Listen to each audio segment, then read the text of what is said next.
दोस्तों, क्या आपने कभी उस एक पल को महसूस किया है? वो पल जब आप किसी के साथ बैठे होते हैं, बातें भी हो रही होती हैं, लेकिन आपके और उसके बीच मीलों की दूरी होती है। एक ऐसी खामोशी जो शब्दों से ज्यादा शोर करती है, खासकर जब मामला एक स्त्री और पुरुष के रिश्ते का हो। स्त्री का मन एक ब्रह्मांड की तरह है, गहरा, विशाल और रहस्यों से भरा हुआ, और इस ब्रह्मांड का केंद्र है प्रेम।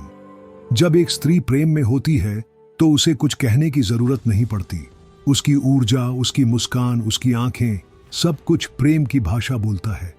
लेकिन जब वो प्रेम में नहीं होती तब वो शब्दों का सहारा लेती है, और एक ऐसा वाक्य है जो पुरुषों के लिए सबसे खूबसूरत भ्रम और सबसे कड़वी सच्चाई है।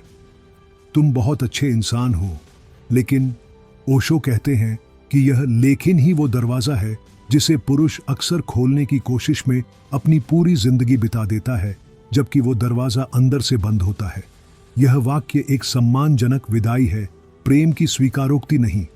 आज हम इसी लेकिन के पीछे छिपे सत्य को उजागर करेंगे।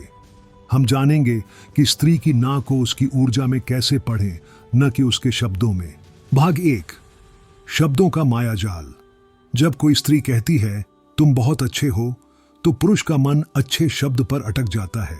उसे लगता है कि यह एक योग्यता है, एक सर्टिफिकेट है। वो सोचता है अगर मैं अच्छा हूं तो वो मुझे प्रेम क्यों नहीं कर सकती। लेकिन सच्चाई यह है कि यह वाक्य तारीफ नहीं, बल्कि एक सीमा रेखा है। यह कहने का एक सुंदर तरीका है कि मैं तुम्हारी इज्जत करती हूं, लेकिन मेरा दिल तुम्हारे लिए नहीं धड़कता। मैं तुम्हारी परवाह करती हूं, लेकिन एक दोस्त की तरह, एक प्रेमी की तरह नहीं। तुम एक सुरक्षित विकल्प हो, लेकिन मेरा जुनून नहीं हो। ओशो इशारा करते हैं कि प्रेम कभी भी कारणों पर नहीं टिकता। अगर कोई कहे कि मैं तुमसे इसलिए प्रेम करती हूं क्योंकि तुम सफल हो या समझदार हो, तो यह प्रेम नहीं, एक सौदा है। सच्चा प्रेम अकारण होता है। वो तुम्हारी अच्छाइयों के साथ साथ तुम्हारी कमियों से भी किया जाता है। जब कोई स्त्री केवल तुम्हारी अच्छाइयों की गिनती करे, तो समझ लेना कि वो तुम्हारे पूरे अस्तित्व को स्वीकार नहीं कर रही है।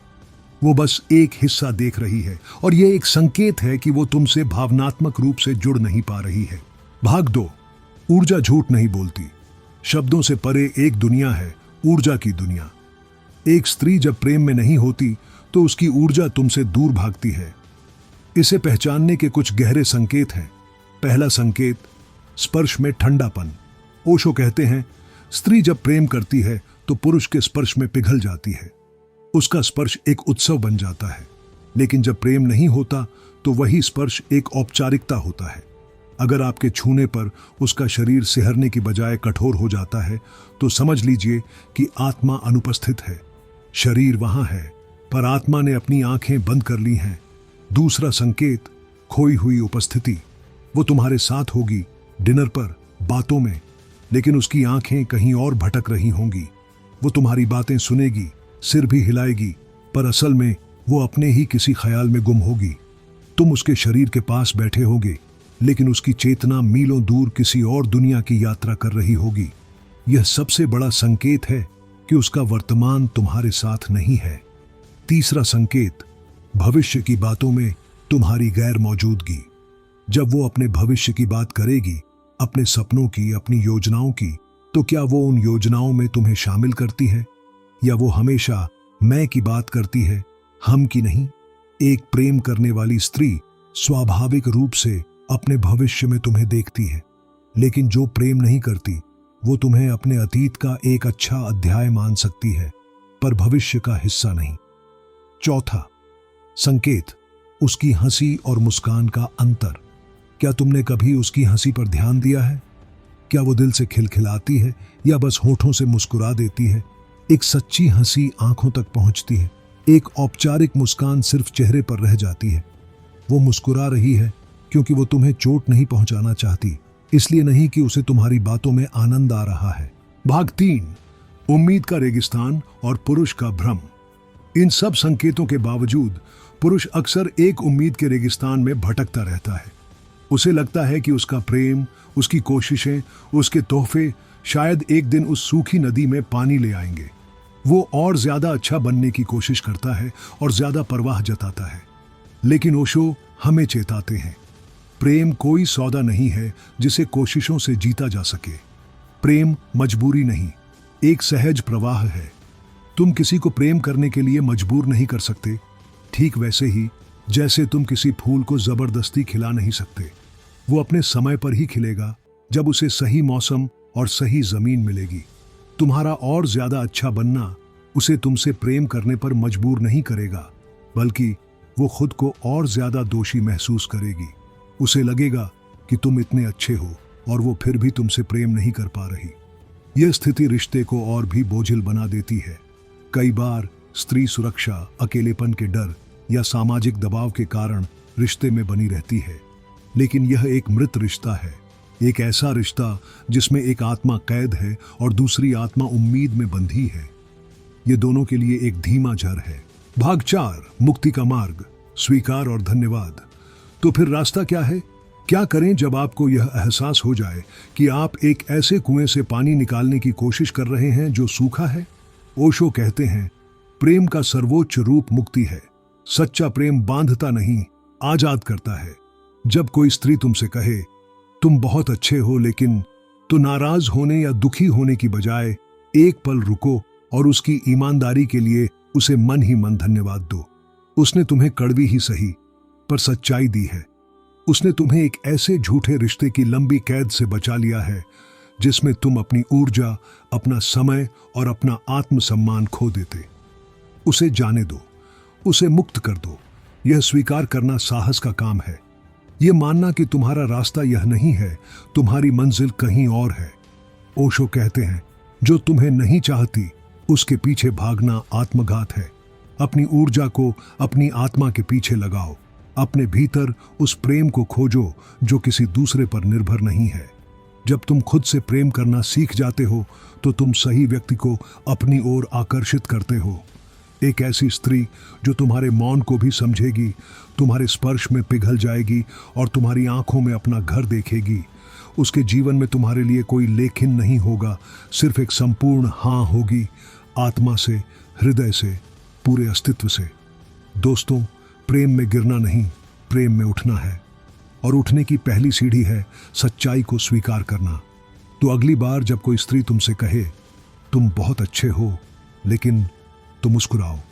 यह उसकी ईमानदारी है, यह उसका प्रेम नहीं, लेकिन तुम्हारे लिए सम्मान जरूर है। और यह तुम्हारे लिए एक संकेत है कि ब्रह्मांड ने तुम्हारे लिए कुछ बेहतर सोच रखा है। उस सूखे कुएं से दूर हो जाओ। कहीं एक झरना है जो सिर्फ तुम्हारे लिए बह रहा है। तुम्हें बस सही दिशा में चलना है। अपनी कीमत पहचानो और उस प्रेम की तलाश करो जो तुम्हें पूरा करे, खाली नहीं, जो तुम्हें आजाद करे, कैद नहीं। तो आप उस मोड़ पर आकर खड़े हो गए हैं जहां किसी ने आपके प्रेम को सम्मान तो दिया है पर स्वीकार नहीं किया। किसी ने आपकी अच्छाइयों को सराहा तो है पर अपनी जिंदगी में जगह नहीं दी। और अब आपके कानों में सिर्फ एक ही वाक्य गूंज रहा है, तुम बहुत अच्छे इंसान हो, लेकिन यह लेकिन एक दीवार की तरह महसूस होता है ना? एक ऐसी दीवार जिसे लांघने की हर कोशिश आपको और थका देती है। इस पल में मन में हजारों सवाल उठते हैं। मुझ में क्या कमी है? अगर मैं अच्छा हूं तो मैं काफी क्यों नहीं हूं? शायद अगर मैं थोड़ा और बदल जाऊं तो वो मान जाएगी। रुकिए, ठहरिए और एक गहरी सांस लीजिए।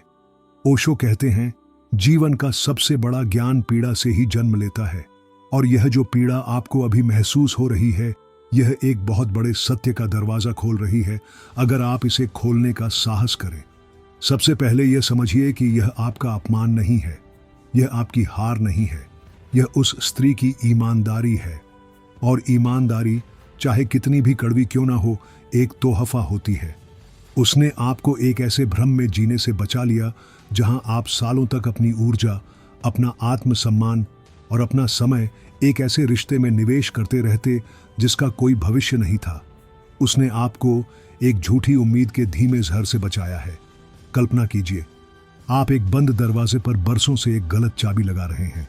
आप चाबी को दोष देते हैं, ताले को दोष देते हैं, पर कभी यह नहीं सोचते कि शायद यह चाबी इस ताले के लिए बनी ही नहीं है।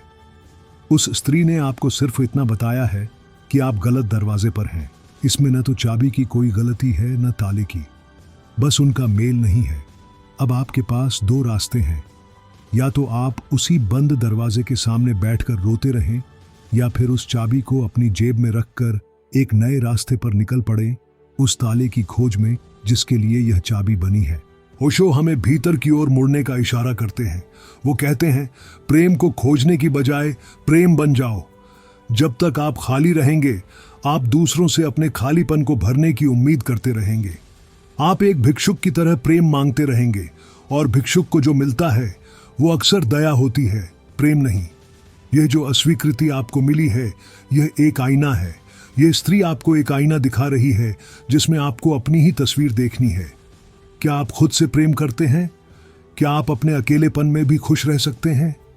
क्या आपका मूल्य किसी और की स्वीकृति पर निर्भर करता है? बाहर की यात्रा अब खत्म हुई, अब भीतर की यात्रा शुरू करने का समय है। उसके पीछे भागने की बजाय अपनी आत्मा के पीछे भागो। अपनी ऊर्जा को खुद को बनाने में लगाओ, खुद को जानने में लगाओ। अपने भीतर उस आनंद को खोजो जो किसी दूसरे पर निर्भर नहीं है।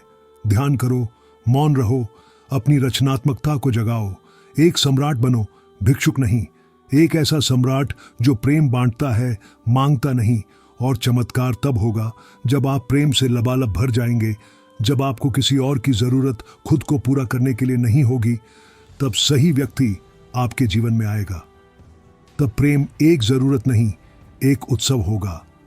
तब एक ऐसी स्त्री आपके जीवन में आएगी जो तुम्हारे शब्दों को नहीं, तुम्हारी खामोशी को सुनेगी।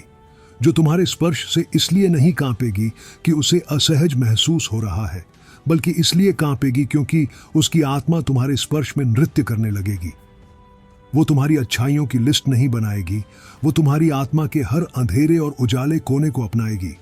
उसके जीवन में तुम्हारे लिए कोई लेखन नहीं होगा, वहां सिर्फ एक सहज स्वीकृति होगी।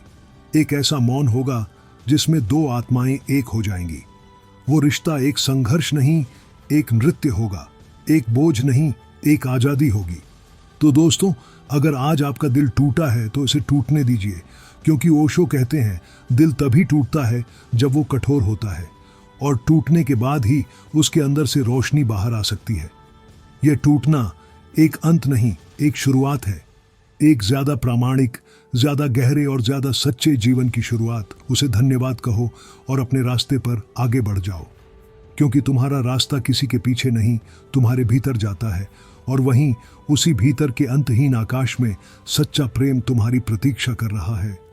वो प्रेम जो तुमसे शुरू होता है और तुम पर ही लौट कर आता है। जो तुम्हें नहीं चाहता उसे मुक्त कर दो, जो तुम्हें चाहेगा उसे तुम खुद मिल जाओगे।